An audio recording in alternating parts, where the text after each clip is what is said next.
Hello everybody, Max Mick here, new YouTube video. It's been a month, but I didn't feel like making videos, so here I am.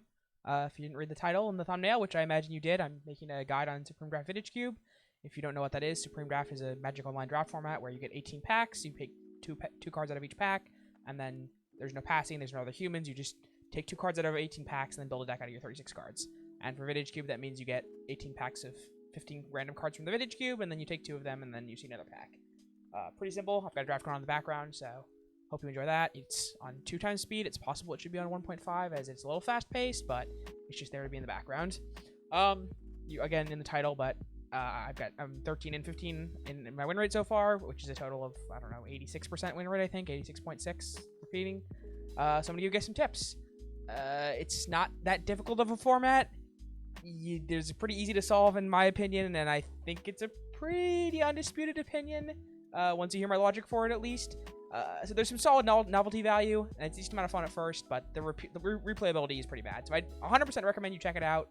Do not put your hopes and dreams on this being the new Magic Online format. I've done 5 drafts, and I'm not doing any more because it's just not that entertaining anymore, unless you want to not try hard, and that's kind of my only brand, is that I try hard. There's definitely other archetypes you can play that are fun and still can be good in the right scenario. They're just not as consistent as the best archetype, which I'll give you a hint, involves blue cards, in case you couldn't guess that one on your own. And I just don't find it that it has a lot of replayability value. But the first couple drafts I had were a ton of fun, very high-powered format, beating about some noobs who don't do the things that you do. Playing blue cards is always a decent amount of fun. Alright, so let's get into it. Just take blue cards and artifacts. That's it. Video's over.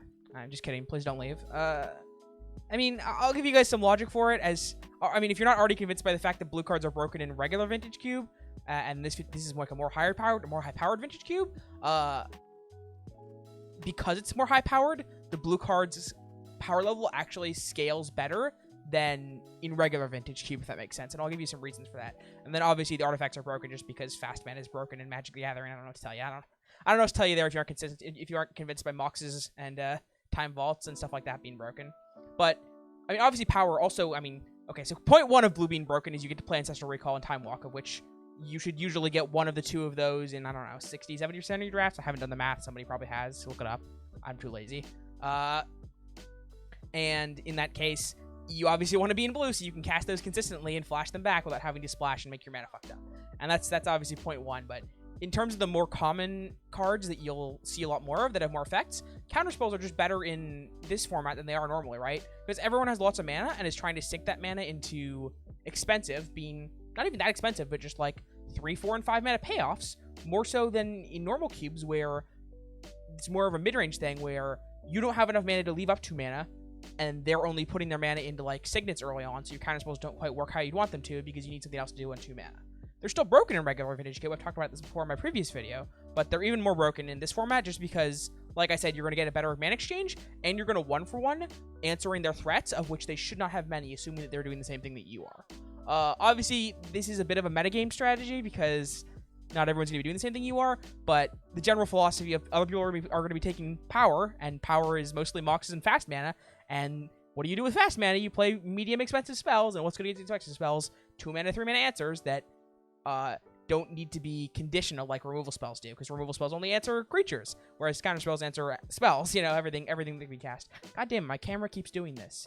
It keeps freezing. Okay, we're back. Anyways, so the tier 1 strategy that I've been playing that's a lot of fun just because playing blue cards is fun is you draft a bunch of Moxes, you draft a bunch of power, Soul Ring, mana generation effects, you draft a Recall or Time Walk, maybe 2. You can draft Spell Seeker to tutor for them so you have multiple copies. You can draft ways to flashbacks the Recalls and the Time Walks pretty easily, or copy them with Seagate Stormcaller. You have the combos of Narset / Hullbreacher / Leovold with Time Twister effects, which, if you assemble those combos, obviously it's broken. You draw 7 cards, your opponent only draws 1.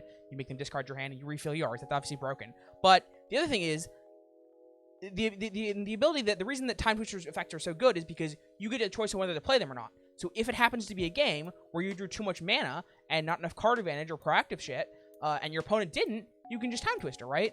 Where if it's a game where you both drew a bunch of fast mana, or they drew fast mana and you didn't, you're down a card is the worst case, and you still have combos in your deck like Hullbreacher and Narset that allow you to go off with that Time Twister later. So that's why those effects are good, right? I mean, just that's the base level of why these combos are really good.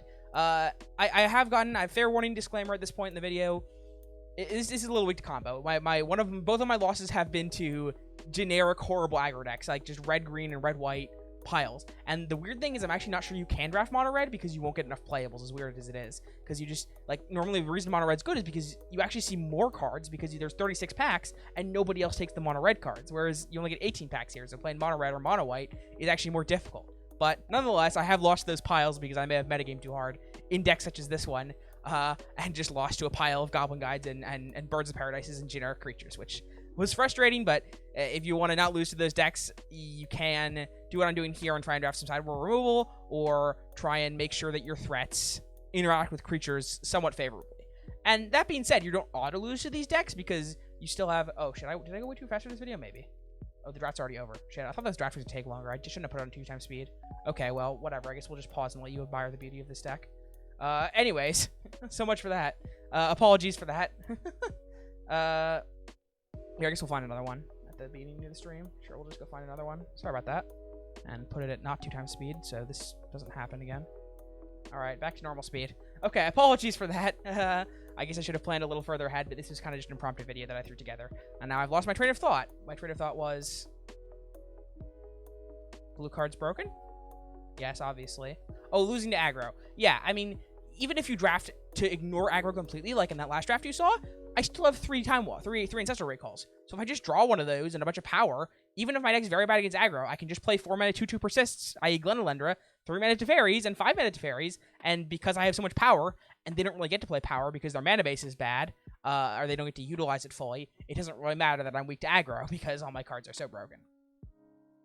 And I think that's about all I want to talk about there. I'll give you guys a list of a couple other archetypes. I won't go into detail like I do in this. I think the draft strategy is fairly self-explanatory. As you've seen in these examples, you just take broken blue cards and artifacts, make sure your deck's functional, take the combos very highly, like the Time Twister other blue cards combo, and Snapcaster recall combos, and tutor combos, and stuff like that. Oh, both of the Teferis, the blue-white Teferis, 5 mana and 3 mana are both broken.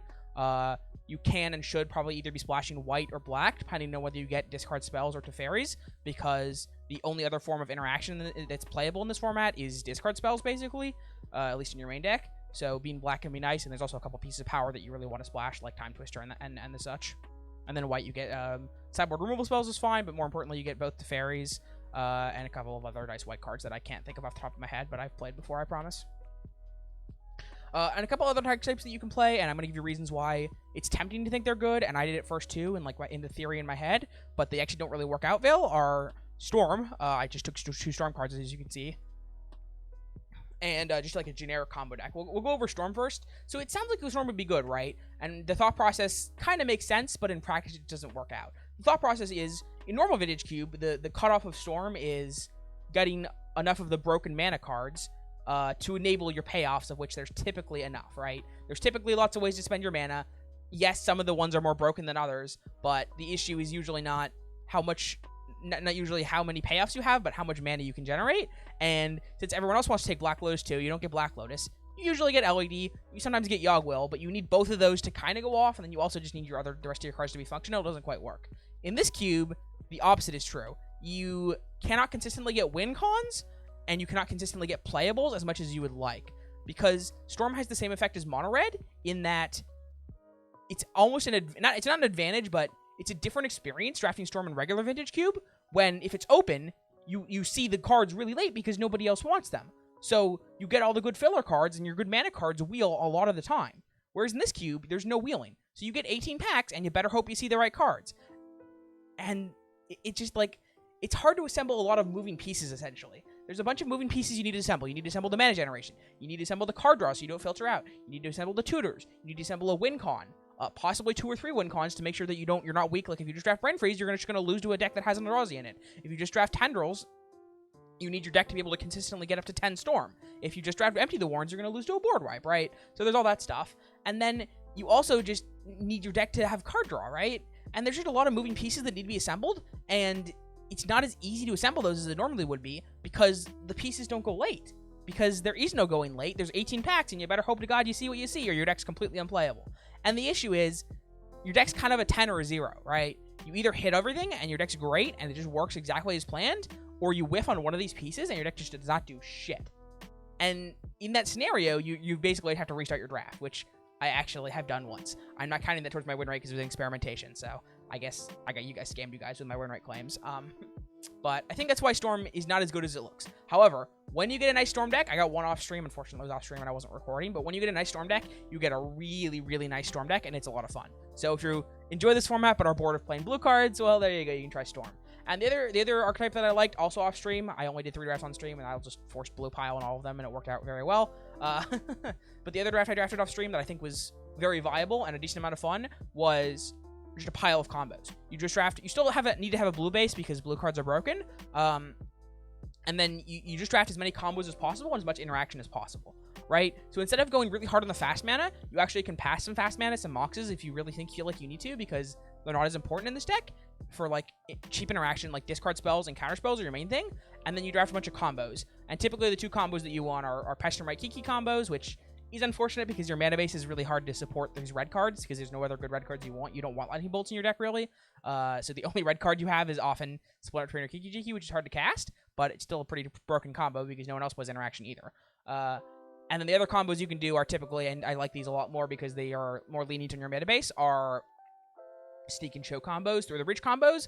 And these are a lot easier to pick up and a lot better. Not only because they're better on your mana base, but also because you can use you don't need to have only Sneak Attack and Show and Tell and Through the Breach. You can also just draft a bunch of fast mana. And by fast mana, I mean Grim, in this case, I mean Grim Monolith, Mana Vault, Basalt Monolith, to hard cast some medium-sized Eldrazi's, and it does the same thing as cheating one out usually. And then you just kind of, it's weird. You'll get the hang of it as you draft it. It doesn't sound like it would function, but it just kind of does. You just draft a bunch of interaction, be it either counter spells or discard spells, and you can use some burn removal spells in red if you really feel like you need to, but I would not recommend it. And then you draft combos, and your deck just kind of functions. You interact.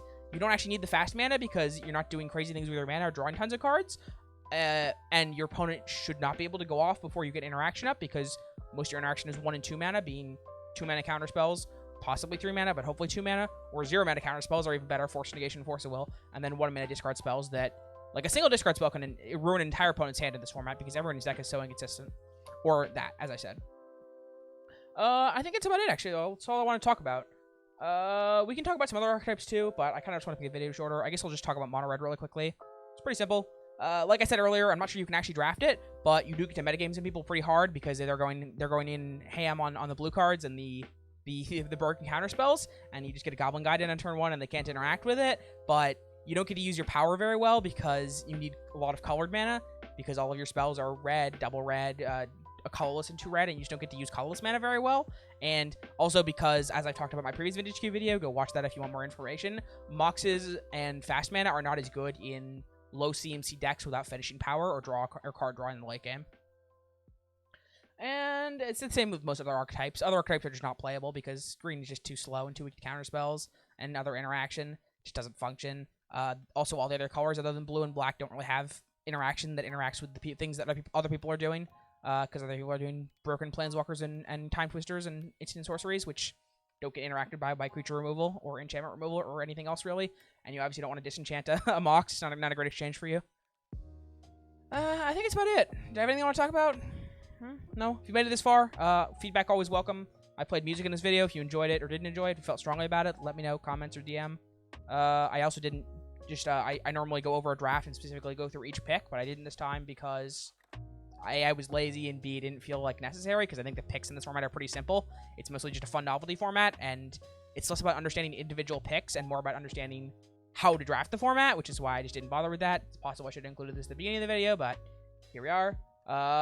Like, subscribe, go check out my Twitch channel if you want some actual drafts, and feel free to ask questions there.